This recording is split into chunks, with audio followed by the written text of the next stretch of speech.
Welcome back to the channel, guys. So in today's episode I'll be talking about Dragon Ball Super Manga Chapter number 51, and just to put it out there, man, it is getting real.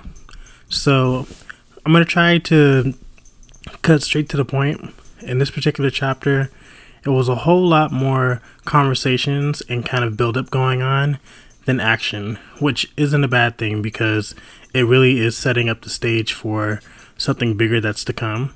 So just to kind of break down some of the conversations that were happening, Meerus and Goku started training, and from the jump, Goku kind of sensed that Meerus was holding back. There's something about him that caught Goku's eye, and even Vegeta caught it. So they're training, and Meerus is keeping up with Goku. Goku goes Super Saiyan 3 right off the bat, which I thought was pretty cool because the writers don't really give Super Saiyan 3 enough credit.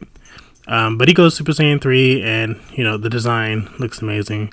So that aside, he's training with them, and I guess Goku is getting even more serious against Meerus, and he goes Super Saiyan God for a hot second, and then they're basically told, okay, you guys are going to chill because you guys are going to tear our entire spaceship down. So they stop, and I thought that was pretty interesting because Meerus is a tiny guy. He doesn't appear to be too powerful.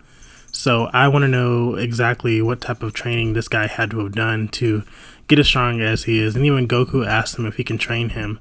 So interesting with that development. And then going over to Moro. Moro is just aging backwards, and I need that type of energy in my life. This guy is he looks revitalized, it looks youthful. He is gathering up some of the other prisoners, and he's basically, I guess, looking for planets to where he can devour and get stronger. And I've said this in my other episodes, Moro is such a unique villain. He's so unique.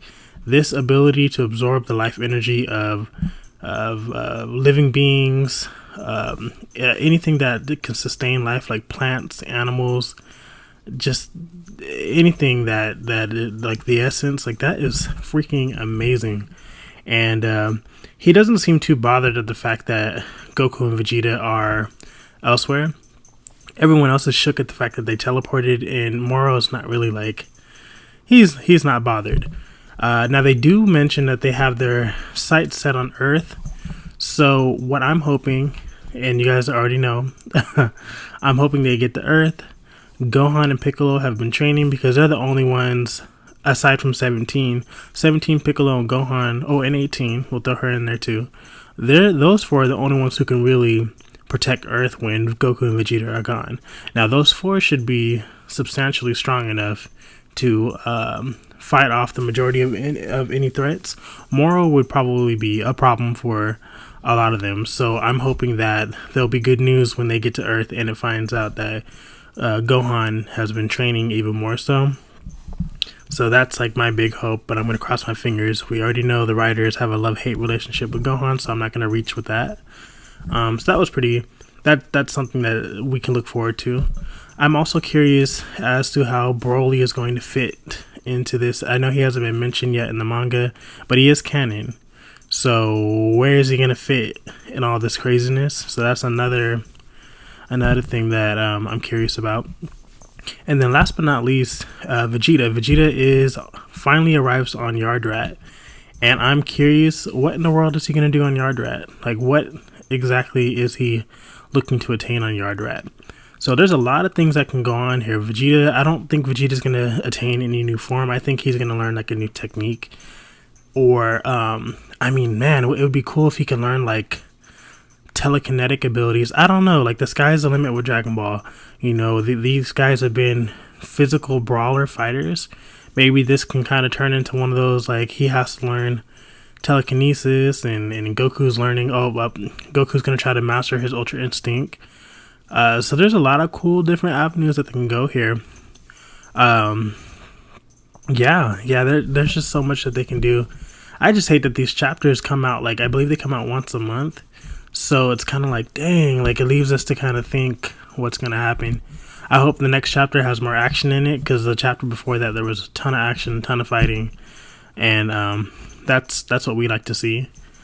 I can't even think of what they could possibly do going forward, because it's just Moro is such a uniquely different character. He's one of a kind, and that's such a refreshing thing to say, because a lot of these villains seem to be kind of like rehashes and just rinse and repeats. Not to say that the Dragon Ball Super villains have been that, but you start to notice similar abilities and similar techniques, and like the same story just rewritten differently. And Moro just seems to be so out of the norm for the typical Dragon Ball story. And there's just a lot of ways that they can go with the story. But I'm rambling. It's just really exciting. Dragon Ball went off the air for almost 10-15 years. So it just feels good that, we're still able to get new content, and the franchise is very much so alive and well. So it's a good time. It's a good time to be a Dragon Ball fan. So let me know what you guys think in the comments, and what you guys suspect will happen.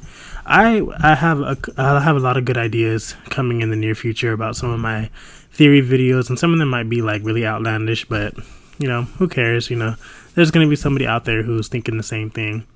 But let me know what you guys think in the comments, and like always, hit that like button, subscribe, and hit that notification bell. And like always, you guys have a great rest of your week.